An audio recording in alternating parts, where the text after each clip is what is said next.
All right.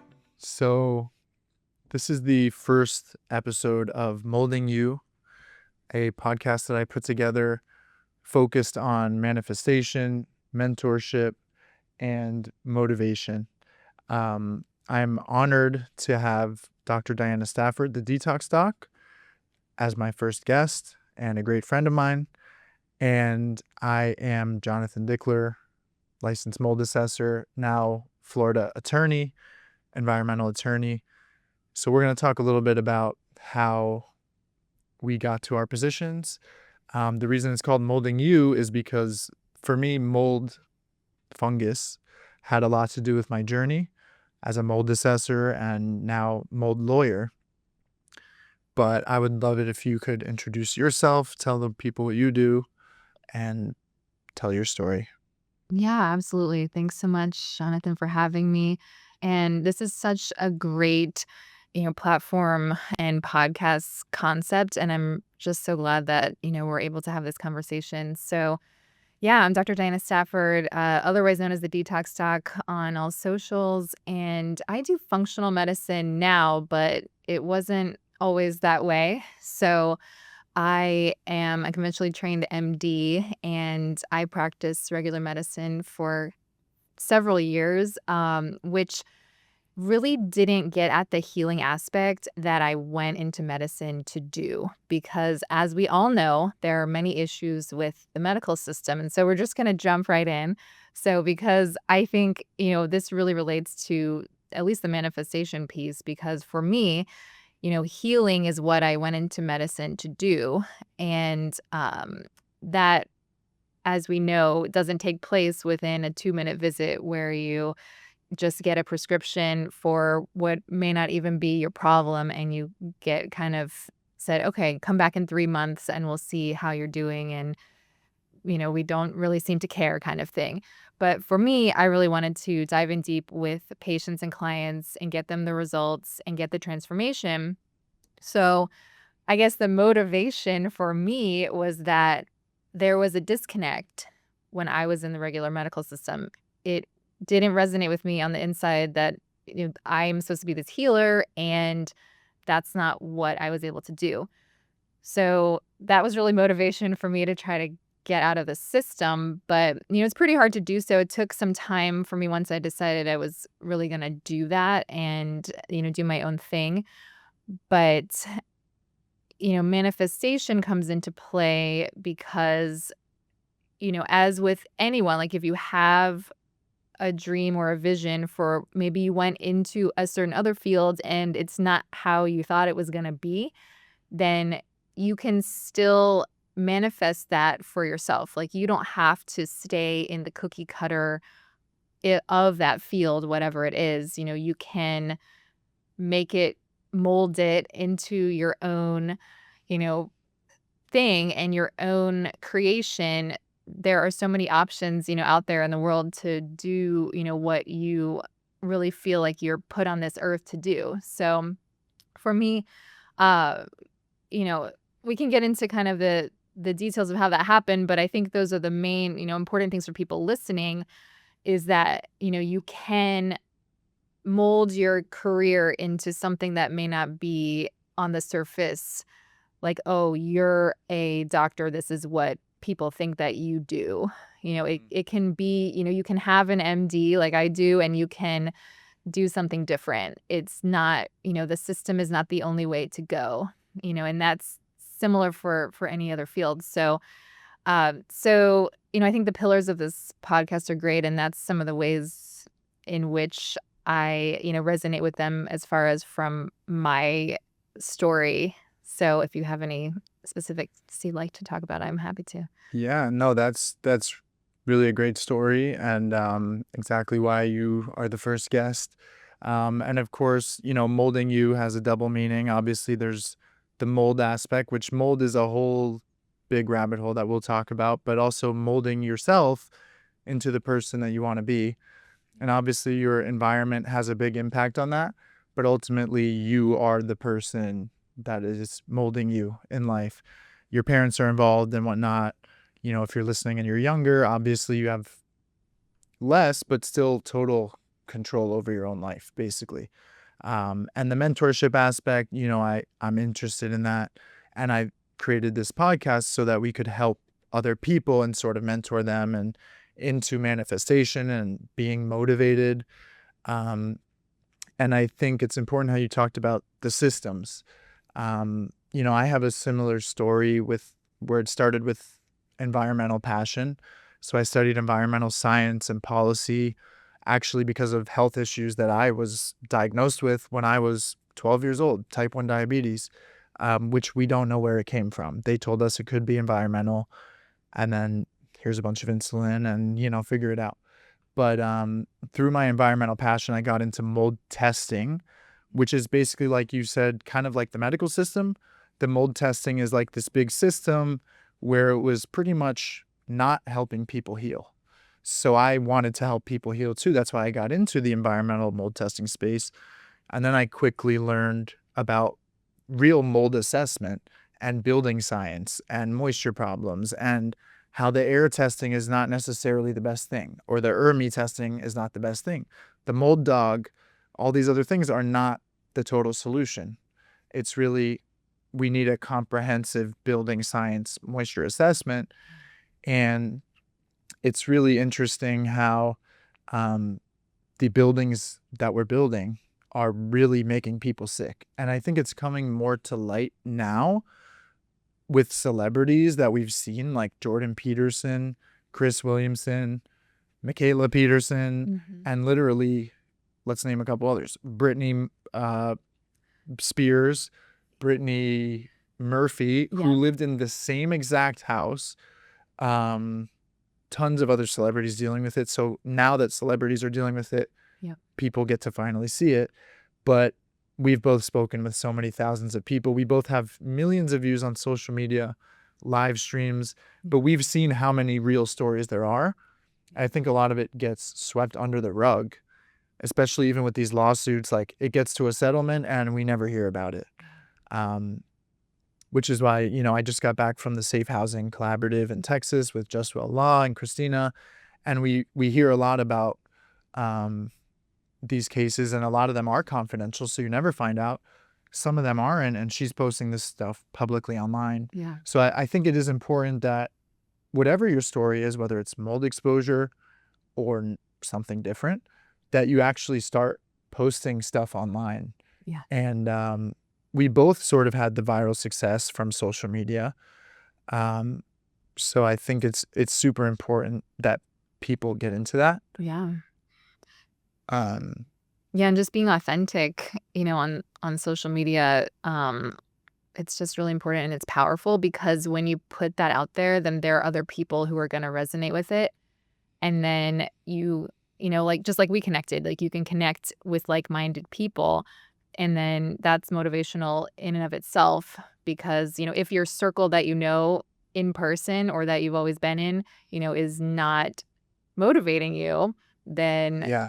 there are other ways to be motivated because it's so important. I know you've talked about this, how you can't really be yourself until the people around you, appreciate that and sort of allow you to be yourself and they're not toxic, to you. So, it's back to mold and also how you mold yourself. So, yeah, I mean, for sure.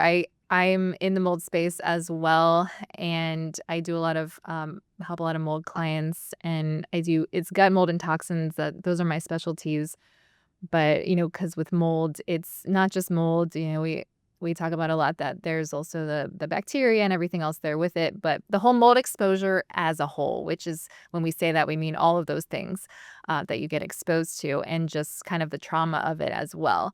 So I think that all of these exposures definitely mold us because especially when it's something that's sort of taboo still. I mean, we try to make it not because it's, a natural thing that happens, but it's still when you say that word, sometimes it's still a little taboo in some circles to say, oh, I have mold in my home when we really all have some, level of fungal ecology in our home. So I think those, having to go through something where you feel like you have to sort of maybe hide or, not be totally open about it, I think that's, can be really affect, life and can really mold you as well. Yeah, and I never expected mold to be the reason that I ended up as a business owner or meeting people like you or going viral. And for me, it started with mold, Yeah. literally mold growing in people's houses, which is a story I like to tell because I was actually thrust into business ownership without any preparation. Yeah. I was on my own in an unexpected way, parting ways with my previous partner. And I thought that was kind of like the end of the world, but I literally hit the ground running. Yeah. And, you talk about being authentic and social media, like that's what people need to do. Even if you're in the worst situation, which for a lot of people is actually mold exposure, or it could be any bad situation in the world, but, never give up, make the most of that. And so for me, that was literally starting a business, posting social media content, and I think that's right now the best way for people to get their name out there. Um, Absolutely. but as far as mold exposure, we've both obviously dealt with it, and you obviously practice that, and I sort of do with the mold assessment and the mold law. Um, can you talk a little bit about your mold exposure story? Because I know it's pretty interesting, and how did that kind of impact your career? Yeah, absolutely. So myself and my family, we were exposed to mold in Maryland, some years ago now. This was a rental home, and so 2 of my 3 kids were in that house, and so my son was a toddler and my older daughter was an infant, in that home, and so all of us developed different symptoms. So, my husband had a lot of, like, gut issues because that's what he already had, and it was, like, worsening due to the mold. I had a lot of like the invisible sort of symptoms. Like I got a lot of mental health issues, which is really not the norm for me. And I got, insomnia, and I had the globus sensation, which is a feeling of something always in your throat, which is very common with mold and toxin exposure. And then my toddler, he had fatigue as a toddler, which is quite unusual, and he also had frequent urination, and he had rashes, and was wheezing. And so my infant, she was just couldn't sleep really well in the house. So, and side note that I always like to include, if you have a colicky baby who doesn't like to sleep in your home, consider that there may actually be something in the home, because people say, oh, how cute. They like to be driven around and rocked to sleep. I don't think it's just that. I really feel that if they're not sleeping well in a certain environment, it could be the environment, and doctors don't even talk about that, but they're just like, "Oh, they like the motion, whatever." But it's to me, I mean, that could be the environment if they don't wanna sleep there. So, so we had all these symptoms, and they quote unquote tested it. They painted over it, the landlord, and we knew there was mold there, but we didn't know what mold could do. So we didn't realize the mold was an issue. So even though I had been to med school, because they don't really teach that except for allergies. So I figured the respiratory stuff that my son was dealing with was probably mold related, but I didn't think anything else was. So we were moving out anyway. So we moved, and I got better just from moving. I super healthy, like my gut, thankfully, microbiome has always been on point. So I got better just from moving. But then we had to do like a functional health workup for Andrew. And so we got a micro test done, and we got these functional labs tests back. And I'm like, I got these tests back, and it blew my mind because everything was off the charts. And I said, "What are these tests? Why don't I know about them? Because I'm a literal doctor, why don't I know about these tests? This is way more interesting than a CBC. I really want to look into this." And so from that point on, I knew that I wanted to help people with mold in some way. So I tried to work it into my practice. I thought they would be excited about this. So I told them about how I realized that, or how I had researched and had personal experience in which, mold can really affect these different systems of the body, not just respiratory. So some of the other doctors were interested in trying to include it in the group practice, but the administration and the insurance companies basically were not going to cover it, and they were not going to have that there. Mhm. They just said, we don't really do that here.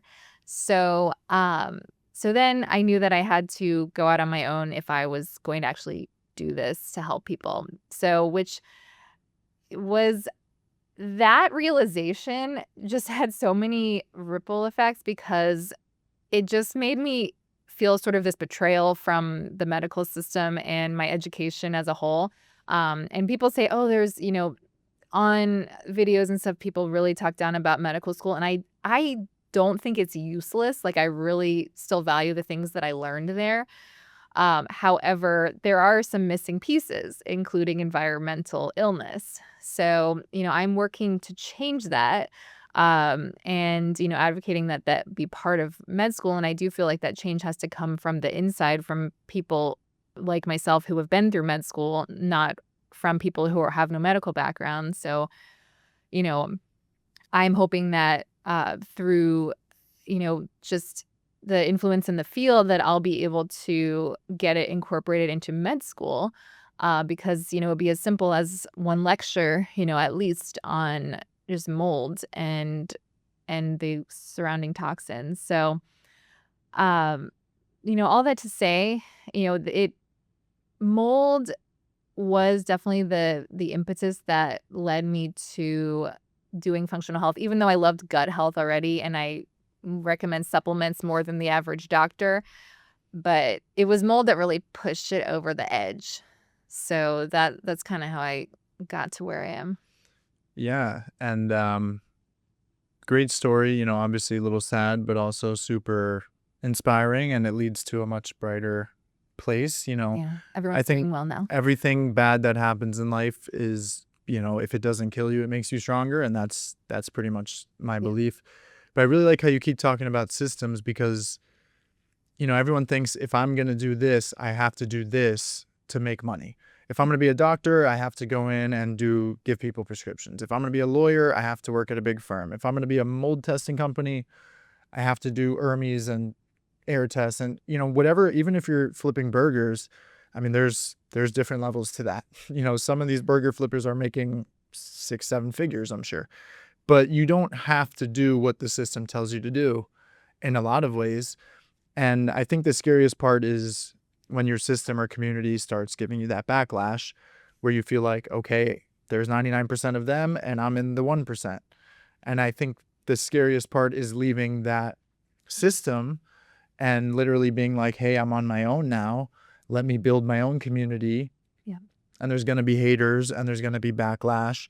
And there's probably going to be a lack of motivation and a lack of mentorship and a lack of manifestation even.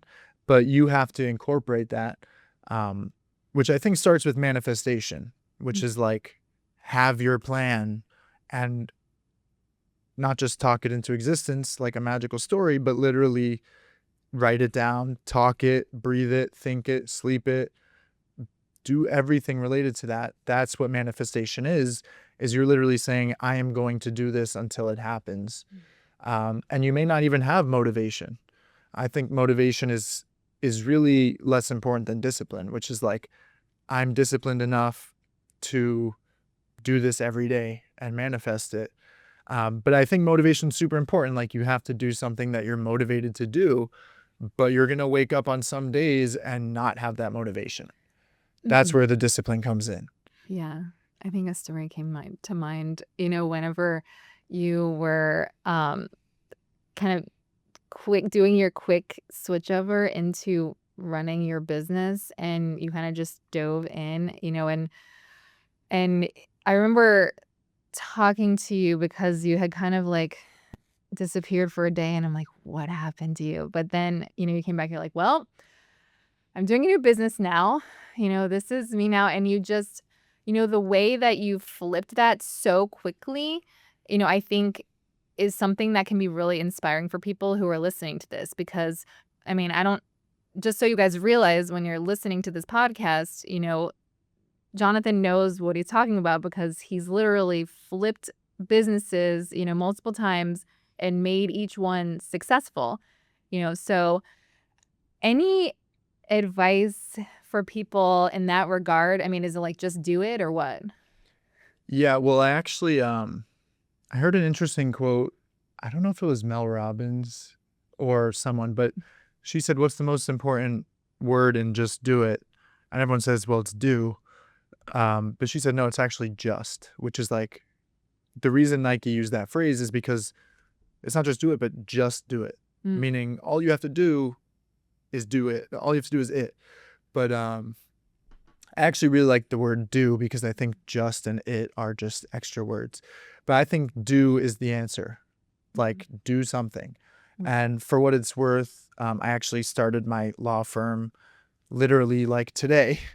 But whether it was the mold assessment business that I started or the law firm that I started, I was literally doing it before I was even like supposed to be doing it. yeah, Like I started ground running literally like before the businesses were even set up, before the insurance was even in place.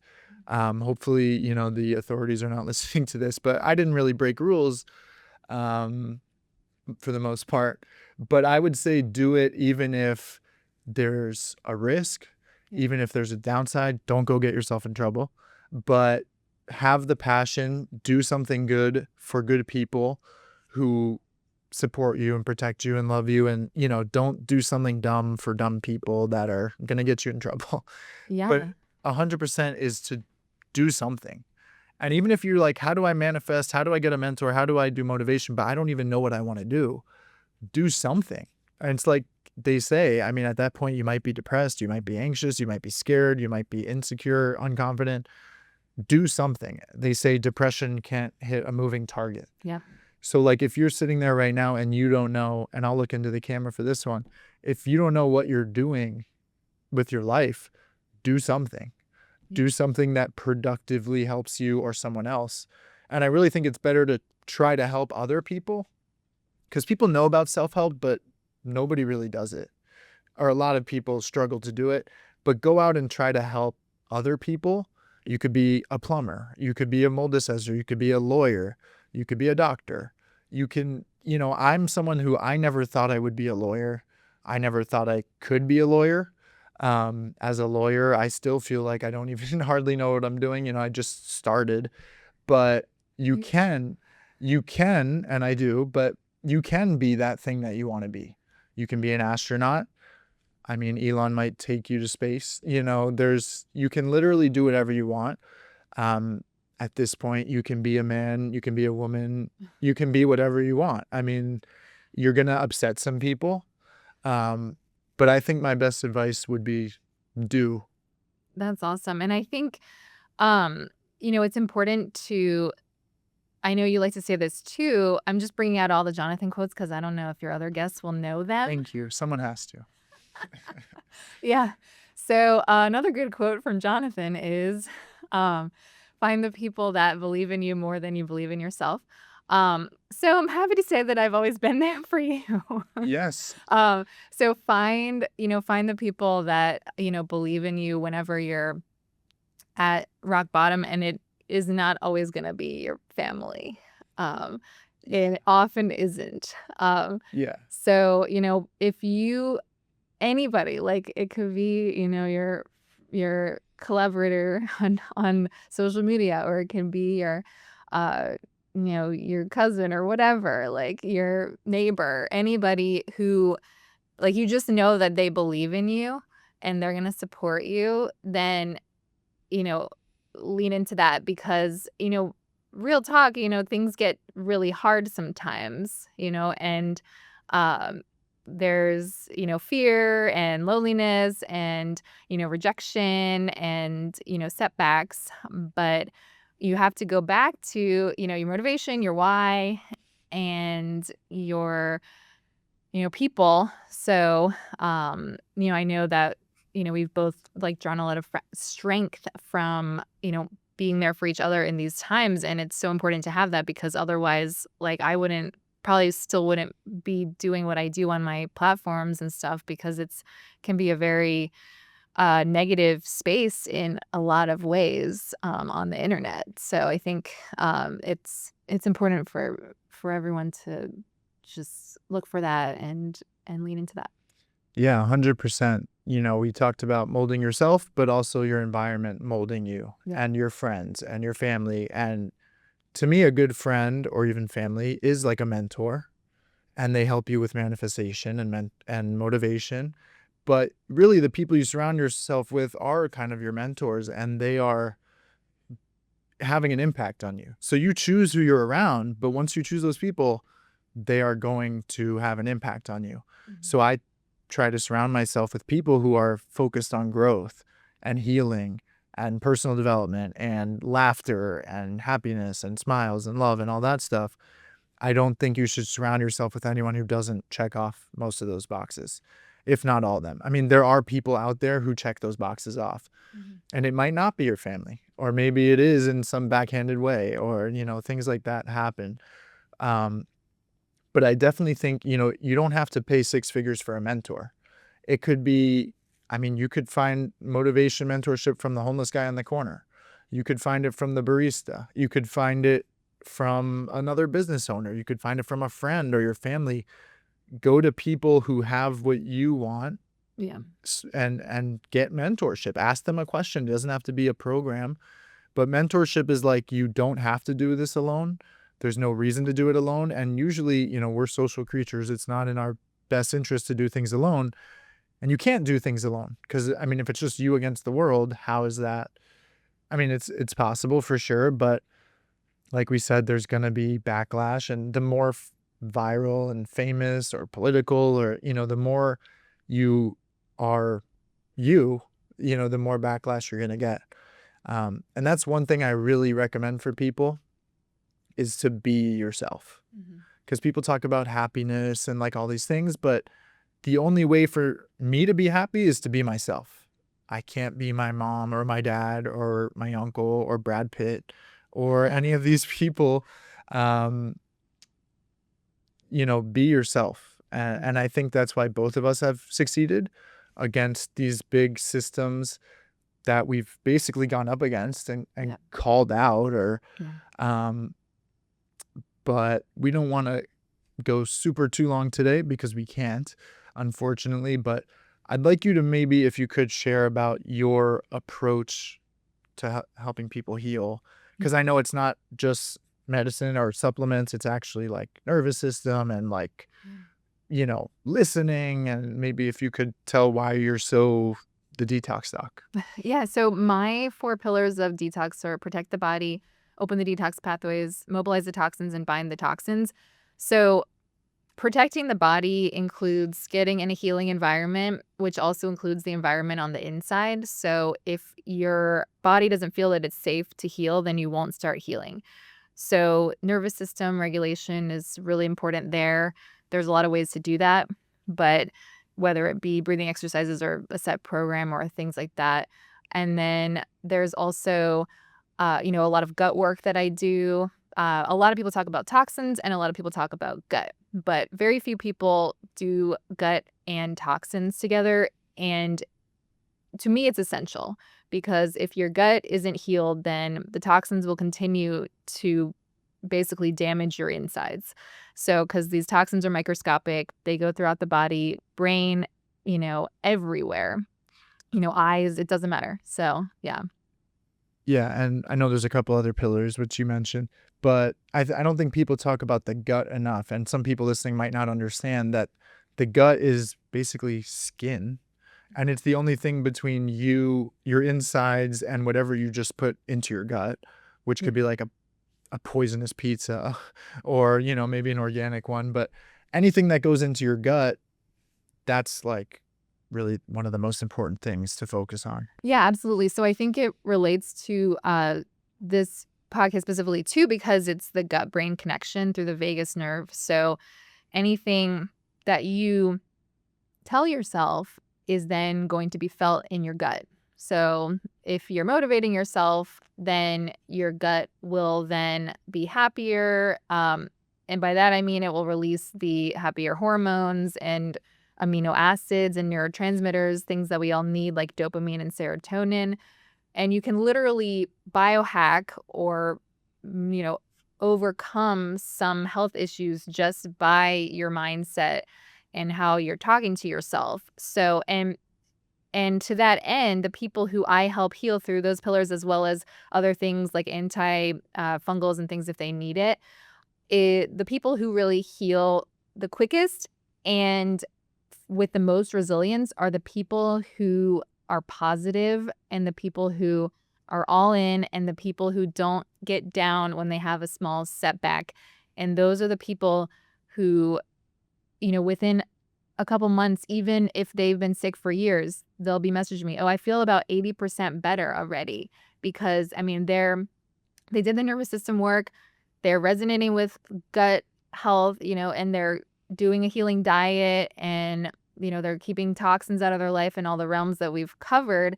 So those are the people who heal. And then other people will continue to be frustrated and almost no matter what I do, it doesn't work if you don't believe that you can heal and believe that you can get back to a resilient state in your body. So it sounds, if some people are used to just going to regular doctors, that may sound a little out there, but it's 100% true. And I have, results and clients' data to prove it.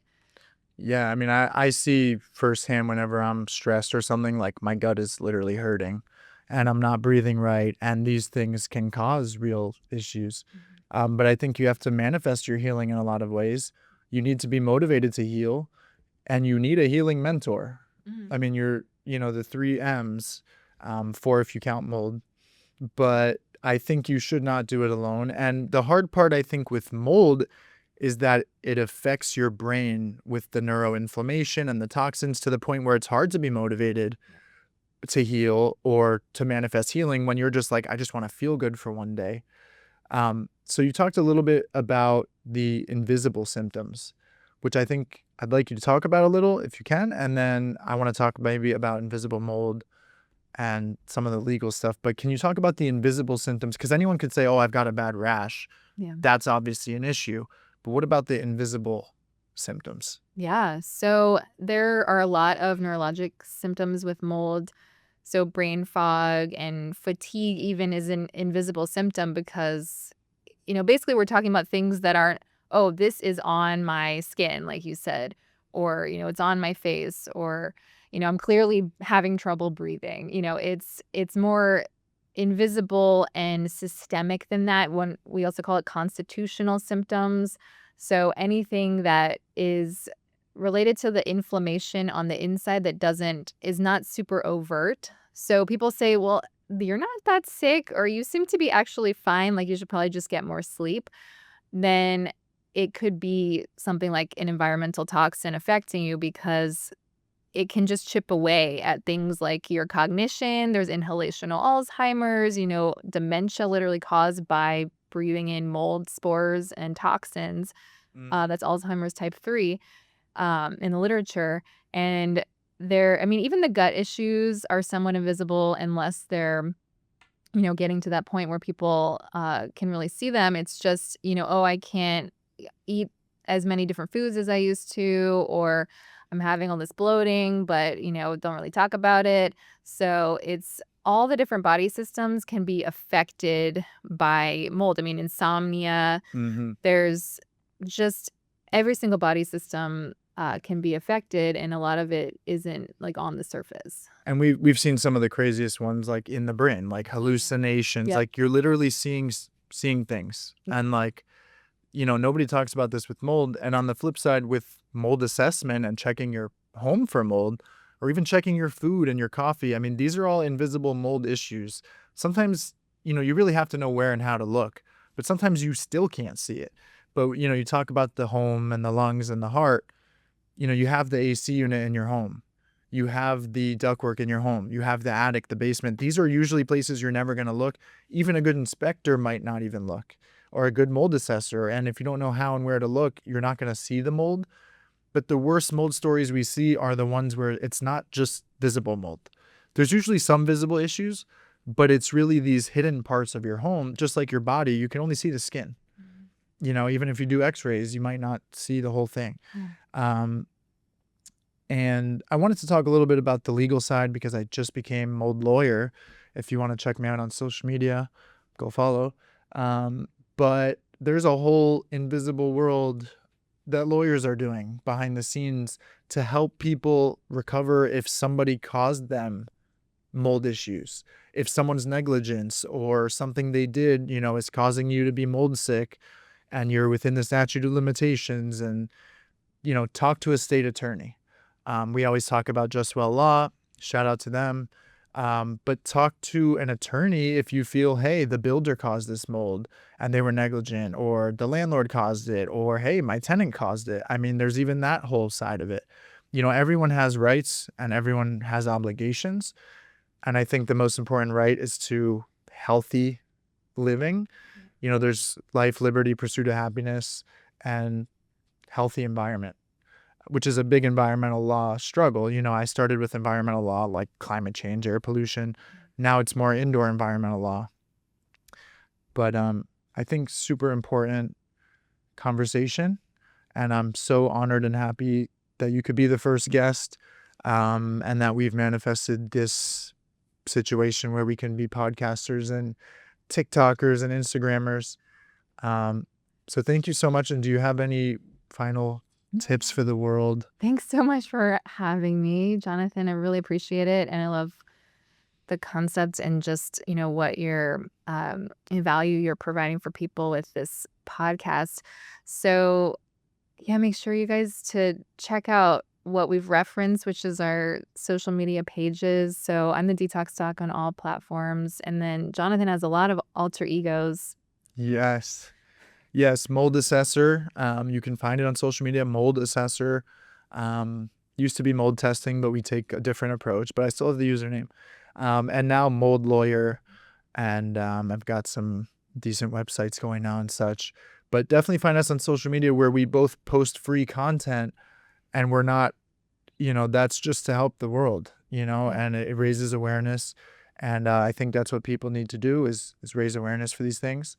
That's why we're doing it. And stay motivated, manifest what you want, and find a mentor. Reach out to one of us. I mean, we love to help. So thank you so much again. TDD, the Detox Doc. Appreciate it. Thank you everyone for listening.